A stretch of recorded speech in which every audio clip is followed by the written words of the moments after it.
ఆంధ్రప్రదేశ్లోని శ్రీహరికోటలో ఉన్న Satish Dhawan Space centre భారత అంతరిక్ష పరిశోధన సంస్థ గురించి తెలియని భారతీయుడు ఉండరంటే అతిశయోక్తి కాదు. ఈ స్పేస్ సెంటర్లో ఎన్నో అద్భుతాలని మన సైంటిస్టులు ఆవిష్కరించారు. చంద్రుడిపై రాకెట్ని ప్రయోగించడం మొదలు తాజాగా ఆదిత్య L1 పరిశోధనల వరకు ఎన్నో అద్భుతాలను సృష్టించారు. ఇప్పుడు సతీష్ ధావన్ స్పేస్ సెంటర్ ప్రపంచవ్యాప్తంగా గుర్తింపు సంపాదించుకుంది. అమెరికా అంతరిక్ష కేంద్రం నాసా మన భారత స్పేస్ సెంటర్తో అనుసంధానమై అంతరిక్ష పరిశోధనలను మొదలుపెట్టిందంటే మన భారత ఖ్యాతి ఎంతవరకు విస్తరించిందో అర్థం చేసుకోవచ్చు. ఇంత ఘన చరిత్ర ఉన్న ఈ సతీష్ ధావన్ స్పేస్ సెంటర్ భారత అంతరిక్ష పరిశోధనా కేంద్రం గురించి మనకి తెలియని ఎన్నో విషయాలను మీ ఐడ్రీమ్ న్యూస్ ప్రత్యేకంగా అందిస్తోంది. Welcome to iDream news. నేను మీ చందుని. ఇప్పుడు ప్రస్తుతానికి మనం ఉమ్మడి నెల్లూరు జిల్లాలోని సూళ్లూరుపేట మండలి పరిధిలో ఉన్న సతీష్ ధావన్ స్పేస్ సెంటర్ నందు ఉన్నాం. సతీష్ ధావన్ అంటే ఏంటి అనే దాని గురించి కూడా కొన్ని విషయాలు తెలుసుకునే దానికి ప్రయత్నిద్దాం. అసలు సతీష్ ధావన్ ఏ విధంగా ఉంటుంది, అసలు ఈ సతీష్ ధావన్లో ఏం ప్రయోగాలు ఉంటుంది, ఇది సైన్స్కి ప్రాధాన్యతగా ఎందుకు ఇస్తారు, దాని విషయాలను తెలుసుకునే దానికి మనతో ఒక గొప్ప ఉపాధ్యాయుడు మరియు ఒక విజ్ఞానవంతుడు ఉస్మాన్ బాషా గారు ఉన్నారు. ఆయన ద్వారా కొన్ని విషయాలు తెలుసుకునే ప్రయత్నిద్దాం. Sir, welcome to iDream news. Sir hi sir. చెప్పండి సార్. సార్, ఇప్పుడు ఈ యొక్క సతీష్ ధావన్ స్పేస్ సెంటర్ అంటే ఏంటి, దీంట్లో ఏమి ప్రయోగిస్తారో దాని గురించి మీరు తెలియజేస్తారా? సార్, భారత అంతరిక్ష ప్రయోగానికి దిక్సూచిలా ఉన్నటువంటి ఈ ఇస్రో కేంద్రం వెనక ఒక పెద్ద విజయ గాథ ఉంది. అనేక కష్టాల కొలిమిలో నుంచి, కన్నీళ్లలో నుంచి ప్రారంభమైనటువంటి చరిత్ర ఈ విజయగాథ అందరం తెలుసుకోవాలి. నిజానికి ఇవాళ కనబడుతున్నటువంటి ఇస్రో కేంద్రం మొట్టమొదట బీజం వేసినటువంటి వాళ్ళు మన సతీష్ ధావన్ గారు అయితే ఈ ప్రాంతానికి Vikram Sarabhai, father of the space సైన్స్గా పిలువబడేటువంటి విక్రమ్ సారాభాయ్ గారు ఈ మొత్తం ఈ భారతదేశ అంతరిక్ష చరిత్రకి పితామహుడుగా చెప్పచ్చు. మరి ఆ కాలం నుంచి ఆయన యొక్క కళ 1960లో ప్రారంభమైనటువంటి ఆ కళ నిజానికి ఇప్పుడు చూస్తున్నటువంటి ఇస్రో ఆలోచన లేదప్పుడు. మొట్టమొదట తుంబాలోని కేరళలో తుంబాలో అక్కడ రాకెట్ ప్రయోగాలు చేయడానికి సౌండ్ రాకెట్స్ ప్రయోగాలు 62లో ప్రారంభమయ్యాయి. ఆ ప్రాంతం ప్రారంభమైన తర్వాత భారతదేశంలో మొత్తం ఈ భూమధ్య రేఖకి దగ్గరున్నటువంటి ప్రాంతాల్లో భూమి ఆకర్షణ శక్తి తక్కువగా ఉంటుందని, ఇక్కడి నుంచి అయితే రాకెట్ ప్రయోగాలు జరుగుతాయని చెప్పేసి మొట్టమొదట మహానుభావులు సతీష్ ధావన్ గారు వారికి దిశానిర్దేశం చేసినటువంటి విక్రమ్ సారాభాయ్ గారి మార్గనిర్దేశంలో ఈ ప్రాంతాన్ని కనుక్కోవడం జరిగింది. నిజానికి ఇక్కడ దాదాపు గంటకి 1,00,000 కిలోమీటర్లకు పైగా కూడా వేగంగా రాకెట్లు ప్రయోగించేటువంటి పరిస్థితి భూమి మధ్య రేఖకు దగ్గరలో ఉన్నటువంటి ఈ ప్రాంతం నుంచి జరుగుతుంది. కాబట్టి ప్రత్యేకంగా ఈ ప్రాంతాన్ని వాళ్ళు ఎన్నుకోవడం జరిగింది. వారు యొక్క మార్గ నిర్దేశంలో ఇప్పటి వరకు అప్రతిహత విజయాలతో ఇస్రో ప్రపంచ దేశాలని తలదన్నే విధంగా తన ఘనత చాటుతూ వెళ్తుంది. సార్, అసలు ఇస్రో అంటే ఫుల్ మీనింగ్ అంటే ఏంటో చెప్పండి సార్. ఇస్రో అంటే ఇండియన్ స్పేస్ రీసెర్చ్ ఆర్గనైజేషన్. ఇది పూర్వం వచ్చేసేసి ఇక్కడ 70లో స్థాపించారు ఈ కేంద్రాన్ని. ఈ 70లో మొత్తం అడవులుగా ఉండేటువంటి ఈ ప్రాంతం అంతా కూడా తర్వాత గౌరవనీయులు సతీష్ ధావన్ గారు మరి ఈ ప్రాంతంలో చేసినటువంటి సేవలకు గాను 2005 తర్వాత దీనికి సతీష్ ధావన్ స్పేస్ సెంటర్గా దీన్ని మార్చడం జరిగింది. అప్పటి నుంచి కూడా దీన్ని SDSC SHAR Satish Dhawan Space Centre అని చెప్తాడు. సార్, దీన్ని ఇక్కడ ముఖ్యంగా ఈ రాకెట్ కేంద్రాన్ని నిర్మించడానికి ఈ ప్లేస్ని ఎందుకు తీసుకున్నారంటారు? దీనికి ఈ ప్లేస్కున్న ప్రత్యక్షం ఏమిటి? అదే సార్, నేను ఇంతకుముందు మనం మాట్లాడినట్టుగా భూమధ్య రేఖకి దగ్గరగా ఉండడం అనేటువంటిది ఒక అద్భుతమైనటువంటి పాయింట్ చెప్పచ్చు మనము. ఫ్రెంచ్ గౌరూలో ఉన్నటువంటి ఒక రాకెట్ ప్రయోగ కేంద్రం కానివ్వండి, అమెరికాలో ఉన్నటువంటి రాకెట్ ప్రయోగం ఇవన్నీ కూడా ఒకే భూమధ్య రేఖకి దగ్గరగానే ఏర్పడినాయి. ఆ సిద్ధాంతంతో పాటు మరి వసతులు చాలా ముఖ్యమైనటువంటిది. ఇక్కడ చుట్టూ సముద్రం ఉండడం, ఆ సముద్రం పూర్తి రక్షణ, రాకెట్ ప్రయోగాలు ఏవైనా విఫలమైనప్పుడు కూడా పూర్తి స్థాయిలో సేఫ్టీ గ్రౌండ్స్ కింద సముద్రం ఉండడం అనేటువంటిది ఒక ప్లస్ పాయింట్గా చెప్పుకోవచ్చు.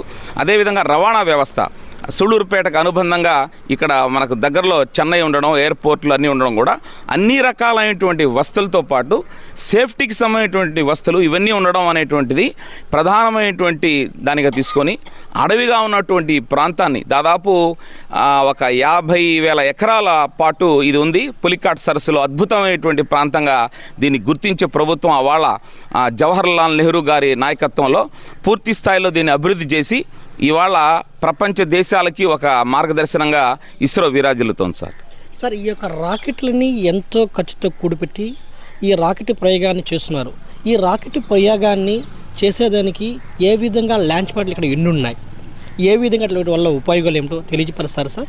తప్పకుండా సార్, ఇది ఒక అద్భుతమైనటువంటి ప్రశ్న. 1980లో ఇక్కడ 70లో ప్రయోగాలు స్టార్ట్ అయినాయి.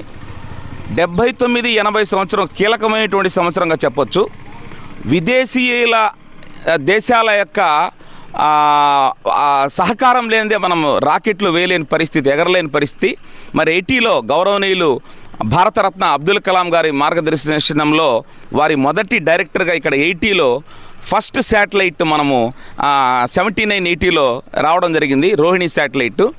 మరి అక్కడి నుంచి పూర్తి స్థాయిలో ఈ ప్రాంతంలో రాకెట్ టెక్నాలజీ అంతా కూడా డెవలప్ చేసుకుంటూ వచ్చాము.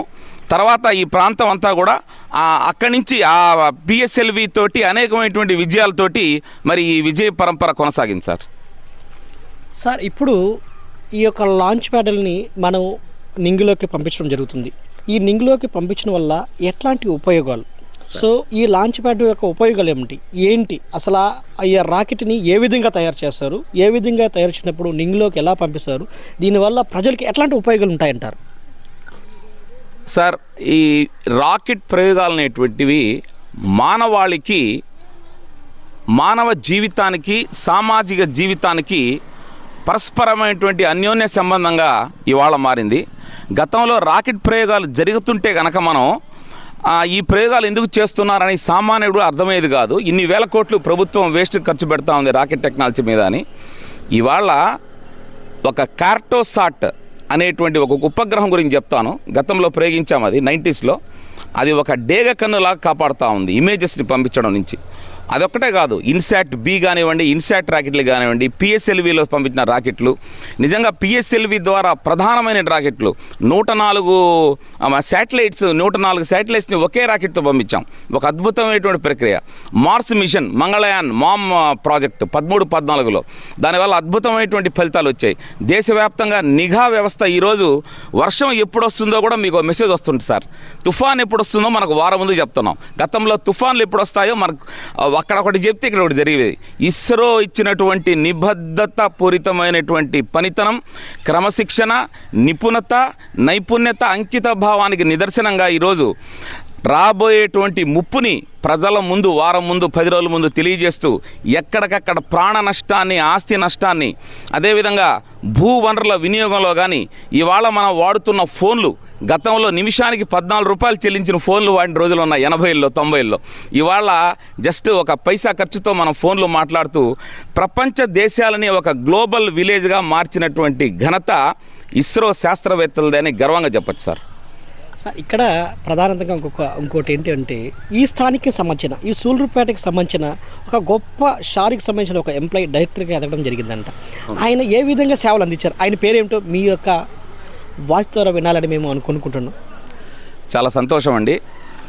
సూళ్ళూరుపేట ప్రభుత్వ ఉన్నత పాఠశాలలో చదివి మరి ఈ ఇస్రో కేంద్రంలో తలమానికంగా పనిచేసినటువంటి తెలుగువాడు, పద్మశ్రీ అవార్డు గ్రహీత గౌరవనీయులు శ్రీ నారాయణ గారు. మేమందరం ఆ స్కూల్లో చదువుకున్నాము. ఆ స్కూల్ నుంచి ఆయన వచ్చి ఈ దేశానికే గర్వకారణం అయ్యాడంటే మాకందరికి కూడా గర్వకారణంగా ఉంటుంది. సూళ్ళూరుపేట హై స్కూల్లో చదువుకున్నారు సారు.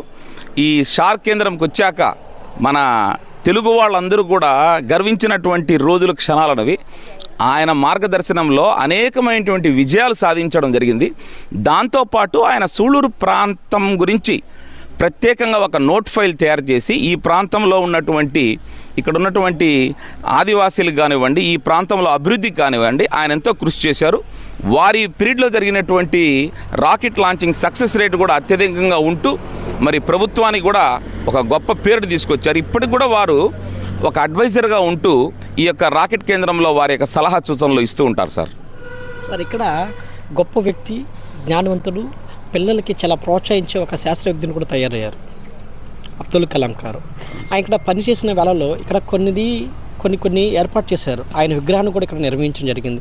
దీనికి ఎందుకని, ఆయనకి ఏం నేర్పించాడు ఇక్కడ మీకు తెలిసినంత వరకు ఈ ప్రాంతంలో పనిచేసిన ఉద్యోగస్తులకి, అదేవిధంగా ఇస్రోలో ఉన్న ప్రణాళికలు కొన్ని తయారు చేయడం జరిగింది. అట్లా మీరు ప్రత్యక్ష కథనం ఏమైనా ఉంటే తెలియజేస్తారని కోరుకుంటున్నాను సార్. తప్పకుండా. సూళ్ళూరుపేటలో మార్కెట్కి వెళ్ళినప్పుడు ఆయన సామాన్యమైనటువంటి వ్యక్తిలాగా కూరగాయలు కూడా తెచ్చుకున్నాడు అనేటువంటిది చెప్తూ ఉంటారు. అప్పుడు ఎవరికి తెలియదు ఇంత టెక్నాలజీ, ఇంత ఫోన్స్ అవి లేవు. ఒక సామాన్యుడిలాగా, ఒక సామాన్యుల్లో ఎదిగినటువంటి ఒక భారత రత్నం అది. అలాంటి రత్నం ఇక్కడ ఒక ఫెయిల్యూర్ నుంచి ఆయన చేసినటువంటి ఫస్ట్ ప్రాజెక్ట్ ఫెయిల్యూర్ అయితే ఆ సతీష్ ధావన్ మార్గనిర్దేశకంలో SLV-3 ప్రాజెక్ట్ రాకెట్ మొదటి రాకెట్ల తయారీ దశలో ఉన్నప్పుడు ఒక ఫెయిల్యూర్ చూసుకొని ఆయన ఆ ఫెయిల్యూర్ నుంచి గుణపాఠం నేర్చుకొని ఇదే ఇస్రో కేంద్రంగా మరి SLV మళ్ళా సక్సెస్ని 80లో తీసుకొని ఆ సక్సెస్ సౌండ్ రాకెట్ని ప్రపంచమంతా వినిపించేలా చేసి అక్కడి నుంచి అబ్దుల్ కలాం గారి మార్గదర్శనంలో ఇప్పటి వరకు ఆయన సలహాలు తీసుకుంటూ అద్భుతమైనటువంటి విజయాలు ఇక్కడి నుంచి మనం తీసుకోవడం జరిగింది. ఆయన ఇప్పటికి కూడా ఇస్రో ఉద్యోగులు, మా మిత్రులు తెలియజేసేటట్టు విషయాలు ఏంటంటే, ఎప్పుడు ఇస్రోకి వచ్చినా కూడా క్రింది స్థాయిలో ఉండేటువంటి కుక్ దగ్గర నుంచి, హెల్పర్ల దగ్గర నుంచి ఆయన వాళ్ళని గుర్తుపెట్టుకొని పలకరించడం అంతా కూడా చేస్తూ ఉన్నాం. అలాంటివన్నీ కూడా అంతటి ఒక మహనీయమైనటువంటి వ్యక్తి ఈ ప్రాంతంలో పనిచేసి ఉండడం ఇక్కడ ఉన్నటువంటి మా అందరికి కూడా గర్వకారణంగా అనిపిస్తుంది సార్. ఇప్పుడు మనం ఎప్పుడు 104 ఉపగ్రహాలను విజయవంతంగా మనం ప్రయోగించి విజయ స్థానంలో పోయామో ఆ రోజు నుంచి మన ఇస్రో ప్రపంచానికి ఒక నలుమూలములో ఒక భాగములకి ముఖ్యంగా ఏర్పాటు చేశారు. అలాంటప్పుడు రేపు రాబోయే 2024 జనవరి 1వ తారీఖున కక్షలోకి మళ్ళా సిద్ధం చేసిన ఒక లాంచ్ ప్యాడ్ మీద ఉంది రాకెట్. దానివల్ల ఉపయోగాలు ఏమిటి, అసలు ఆ లాంచ్ ప్యాడ్ అంటే ఏంటి, అది ఏదేనికి ఉపయోగపడుతుంది, ఆ ప్రయోజనాలు ఏంటో తెలియజేస్తారు సార్. చంద్రయాన్ 3 తోటి సౌత్ పోల్లో వెళ్ళినటువంటి తొలి దేశంగా, ప్రపంచంలోనే చంద్రయాన్ మీద ప్రయోగం చేసిన 4వ దేశంగా ఘనతకెక్కినటువంటి భారత్ ప్రపంచ దేశాలని తన వైపు తిప్పుకుంది. మొన్ననే ఆదిత్య L1 తోటి ఒక అద్భుతమైనటువంటి ప్రయోగం జరుపుతున్నటువంటి క్రమంలో 24వ సంవత్సరాన్ని జనవరి 1 ఇతర వేడుకలతో సంబంధం లేకుండా భారత యొక్క సైంటిఫిక్ పవర్ని ప్రపంచాన్ని చాటడం కోసం ఎక్స్పోసాట్ పేరుతోటి ఒక ప్రత్యేకమైనటువంటి ఒక ఉపగ్రహాన్ని ప్రయోగిస్తుంది. ఇది కూడా దాదాపు 5 నెలల పాటు ప్రయోగం జరుగుతుంది. కృష్ణ బిలాలు బ్లాక్ హోల్స్ మీద ప్రధానంగా ఈ యొక్క ప్రయోగాలు ఉంటుంది. మరి అంతరిక్షంలో విశ్వంలో ఉన్నటువంటి అనేక విశ్వ రహస్యాల్ని ఛేదించడం కోసం అయితేనేమి, మరి అక్కడ ఉన్నటువంటి బ్లాక్ హోల్స్లో మరి అక్కడ ఉన్నటువంటి ఆ యొక్క జీవ నిర్మాణం గురించి కానీ, సో ఈ ప్రయోగాల మీద ప్రధానంగా ఈ ఎక్స్పోసాట్ అనేటువంటి ప్రయోగం జరుగుతూ ఉంది. అమెరికా తర్వాత ఇలాంటి ప్రయోగం చేస్తున్నటువంటి తొలి దేశంగా భారత్ చరిత్రకు ఎక్కబోతా ఉంది. సార్ ఇంకోటి, చాలామంది చదువుకున్న రైతులకి కొంతమందికి తెలియని ఒక సందేశం అయితే ఉంది. ఈ రాకెట్ లాంచ్ ప్రయోగం వలన ఇక్కడున్న గ్రామంలో అనేకమైన గ్రామాలకు వర్షం పడదని కూడా అంటున్నారు. ఆ వర్షం పడకుండా ఆగిపోయేదానికి ఏమైనా కారణాలు ఉన్నాయా, లేదా ఆ ప్రజల్లో ఆ భ్రమం ఒక్కటే కలిగి ఉందా, దాన్ని మీరు తెలియజేస్తారని కోరుకుంటున్నాను సార్. అది వాస్తవం సార్, అది మంచి విషయం తెలియజేశారు. ఇప్పటికి కూడా గ్రామీణ ప్రాంతాల్లో ఈ రాకెట్ పంపిస్తే కొన్ని రోజుల దాకా వర్షం రాదని అలా సరదాగా మాట్లాడుతుంటారు. అవన్నీ కూడా శాస్త్రపరంగా ఎక్కడా అలాంటివి జరగవు, దానికి అసలు అవకాశమే లేదు. రాకెట్ లాంచింగ్ చేసేటప్పుడు వాళ్ళు పూర్తి స్థాయిలో ఒక శాస్త్రీయ దృక్పథంతో ఆ యొక్క పనులు నిర్మాణం అంతా జరుగుతుంది. పూర్తి దానికి దీనికి అసలు ఎలాంటి సంబంధం లేదు. వాతావరణానికి సంబంధించినటువంటి ఎలాంటి మార్పులు రాకెట్ ప్రయోగాల ద్వారా జరగవు. సో ఇక్కడ సూళ్ళూరుపేటలో అయితే ఇంకా ఎక్కువ వాహనాలే పడ్డాయి. దానికి దీనికి ఎలాంటి సంబంధం లేదని మనం 100% చెప్పచ్చు సార్. ఇప్పుడు మన ఇస్రోలో 2 లాంచ్ ప్యాడ్లు ఉన్నాయి. ఆ లాంచ్ ప్యాడ్లు ఒక్కొక్కటి ఏ విధంగా ఉపయోగం ఉన్నదో, ఎప్పుడు ఏ సంవత్సరం స్థాపించారో దాని గురించి తెలుసుకునే దానికి ప్రయత్నిస్తాం సార్. మీకు ఒక చిత్ర రూపంలో చూపిస్తాను. ఇది ఫస్ట్ లాంచ్ ప్యాడ్. ఈ ఫస్ట్ లాంచ్ ప్యాడ్ వచ్చేసేసి 1980s స్టార్ట్ అయింది first launch pad. First launch ప్యాడ్లో ఉన్నటువంటి పరిస్థితి ఏంటంటే, మనము రాకెట్ని తయారు చేసేటప్పుడు ఇది వచ్చి ఫస్ట్ లాంచ్ ప్యాడ్, అక్కడే తయారు చేయాల్సి వస్తుంది అనమాట. ఆ లాంచ్ ప్యాడ్ దగ్గరే ఒక్కొక్క పార్ట్ని పెట్టుకొని మొత్తం తయారు చేయాల్సి వస్తుంది. అంటే శాస్త్రవేత్తలందరూ ఆ ప్రాంతంలోనే ఉంటూ దాన్ని తయారు చేయాల్సి వస్తుంది. దీంట్లో కొంత కష్ట నష్టాలని తెలుసుకున్న తర్వాత 2005లో ఈ ఫస్ట్ లాంచ్ ప్యాడ్కి పూర్తి స్థాయిలో దానికి సమాన దూరంలోనే సెకండ్ లాంచ్ ప్యాడ్ని తీసుకొచ్చారు. ఈ సెకండ్ లాంచ్ ప్యాడ్ పూర్తి స్థాయిలో డెవలప్ చేయబడింది. ఇందులో అద్భుతమైనటువంటి ఏ పార్ట్ అయినా కూడా ఇక్కడ వచ్చి అసెంబ్లీ అయ్యి మొత్తం డైరెక్ట్ ఇక్కడ తీసుకొచ్చి అసెంబ్లీ చేస్తారు. అంటే వివిధ ప్రాంతాల్లో తయారైనటువంటి ఒక్కొక్క పార్ట్ని తీసుకొచ్చి ఇక్కడ రెడీ చేసి ఇక్కడ తీసుకొస్తారు. ఎక్కడ పార్ట్ నుంచి తీసుకొచ్చినా కూడా ఇక్కడ అసెంబ్లీ అవుద్ది. ఇది 2005లో వచ్చింది.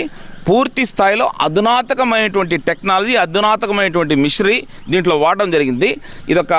ఈ కాంప్లెక్స్ అంతా కూడా మన మోడీ గారు, గౌరవ ప్రధానమంత్రి గారు ఓపెన్ చేశారు. ఇది వచ్చాక మనం జిఎస్ఎల్వి, పిఎస్ఎల్వి ప్రయోగాలన్నీ కూడా దీంట్లో చేస్తూ ఉన్నాం. ఇప్పుడు ఇంతకుముందు పిఎస్ఎల్వి అక్కడ మనం ప్రయోగించడం జరుగుతూ ఉండేది. ఆ డిఫికల్టీస్ కానీ ఇప్పుడు లేవు. ఇక్కడ నుంచి ఫాస్ట్గా పెద్ద రాకెట్లన్నీ కూడా ఇక్కడ నుంచి మనం ప్రయోగాలు చేస్తూ ఉన్నాం సార్. మరో చిన్న సందేశం. గతంలో కొన్ని సంవత్సరాల క్రితము లాంచింగ్ ప్యాడ్ నుంచి నింగిలోకి ఏ విధంగా వెళ్తుందో ఇస్రో, ఇప్పుడు ఎలా వెళ్తున్నారో దాని యొక్క మధ్య ఎలా డిఫరెన్స్ ఉంటుందో దాని యొక్క మధ్య డిఫరెన్స్ని మీరు తెలియజేసాను కోరుకున్నాను. అంటే గతంలో రాకెట్ ఎలాంటి రాకెట్ ప్రయోగించారో, అప్పట్లో రాకెట్ యొక్క ప్రయోగం ఎలా ఉంది, ఇప్పట్లో రాకెట్ యొక్క ప్రయోగం ఎలా ఉందో దాన్ని 2 నిమిషాలు వివరించాలనుకుంటున్నాను. అద్భుతమైనటువంటి ప్రశ్న. భారతదేశంలో రాకెట్ టెక్నాలజీని గతిని మార్చినటువంటి దార్శనికులు ఈ ఇస్రో కేంద్రంలో నుంచే వాళ్ళ దృష్టిని వాళ్ళు సారించడం వల్ల మన యొక్క ప్రయాణం 70లో స్టార్ట్ అయితే sound rockets, Rohini sound rocket first మనం చేసినటువంటి ప్రయోగం. బుల్లి రాకెట్లు తుంబాలో కూడా ఇప్పుడు చాలామంది చూస్తుంటారు, చిన్న సైకిల్ మీద తీసుకెళ్తారు. సైకిల్ మీద రాకెట్ని అంటే ఉపగ్రహాలని తీసుకెళ్ళినటువంటి శాస్త్రవేత్తలు ఈరోజు అంటే దాదాపు 35 కిలోలు సార్. అప్పుడు ప్రయోగించినటువంటి సౌండ్ రాకెట్స్ యొక్క బరువు, శాటిలైట్ బరువు 35 కిలోలు. అక్కడి నుంచి 150 కిలోలు ఎస్ఎల్వి వచ్చేటప్పటికి, ఏఎస్ఎల్వి అటుకు వచ్చేటప్పటికి ఒక 150 కిలోలు 125 కిలోలు బరువు ఉండే శాటిలైట్లు వచ్చాయి. తర్వాత అక్కడి నుంచి రూపాంతరం చెంది పిఎస్ఎల్వికి వచ్చాం. దాదాపు 450 కిలోలు బరువు ఉండేవి. ఇప్పుడు దాదాపు జిఎస్ఎల్వి చూస్తే కనుక మీరు 4 టన్నులు బరువు. అంటే ఇంకా మీరు ఇంకా ఇమాజినబుల్ అనమాట. అంతలా ఉపగ్రహాలు మనం తీసుకెళ్తున్నాం. పూర్తిగా దాంట్లో వాడేటువంటి టెక్నాలజీ కూడా స్వీయ టెక్నాలజీ. ఇంతకుముందు మనం రష్యా సహకారంతోనే చేస్తాం. ఇప్పుడు పూర్తి స్థాయిలో మనం ఘన ద్రవ ఇంజనాలకు మధ్య క్రయోజనిక్ ఇంధనం సామర్థ్యం వచ్చాక ఈరోజు 4 టన్నులు బరువు ఉండేవి జిఎస్ఎల్వి బాహుబలి రాకెట్లను మనం తీసుకెళ్తున్నాం. ఇప్పుడు ఈ పిఎస్ఎల్విని మనం లోకల్ బాయ్ అని కూడా పిలుస్తున్నారు. ఎందుకంటే దీని కెపాసిటీ ఇప్పటి వరకు ఫస్ట్ ప్రయోగం ఇది ఫెయిల్ అయినా కూడా ఆ 90స్లో స్టార్ట్ అయింది. ఇది తర్వాత ప్రతిదీ 95% సక్సెస్ రేట్. ఇస్రో అమ్ముల పొదిలో బ్రహ్మాస్త్రం ఏమైనా ఉందా అంటే దాని పేరే పిఎస్ఎల్వి. దీన్ని మేము అంతా కూడా లోకల్ బాయ్ అంటాం. దీంట్లో ఫెయిల్యూరే లేదు. 95% విజయాలు సాధించి పెట్టింది. దాదాపు అంటే 100 రాకెట్లు ప్రయోగిస్తే 95 రాకెట్లు మనకు విజయవంతమైనాయి. ఇప్పుడు మనం పంపించేటువంటి బాహుబలి రాకెట్లు మార్క్ 3 ఇవన్నీ కూడా వస్తున్నాయి. భవిష్యత్తు చూస్తే కనుక 2024లో ప్రయోగించే ప్రయోగాలు ఈ ప్రపంచానికే విశ్వ గురువుగా మార్చేటువంటి ప్రయోగాలకు చెప్పుకోవచ్చు. ఎందుకంటే గగనయాన్ క్రూ మోడల్లో తయారవుతుంది. గగనయాన్ మనిషిని తీసుకెళ్లేటువంటి ఒక ప్రత్యేకమైనటువంటి, ఇప్పుడు కూడా మనకు ఇస్రో లోపలికి వెళ్తే దానికి ప్రత్యేకమైనటువంటి ఒక ట్రైనింగ్ సెంటర్ అంతా కూడా ఏర్పాటు చేశారు. గగనయాన్ దాదాపు 3 వెళ్ళి మానవ సహితమైనటువంటి వాహక నౌక ద్వారా వెళ్ళేటువంటి ప్రయోగం గగనయాన్ ఒకటి రెడీ అవుతుంది. అదేవిధంగా శుక్రయాన్ 1 ఒకటి రెడీ అవుతుంది. మంగళయాన్ 1కి కొనసాగింపుగా మంగళయాన్ 2 రెడీ అవుతుంది.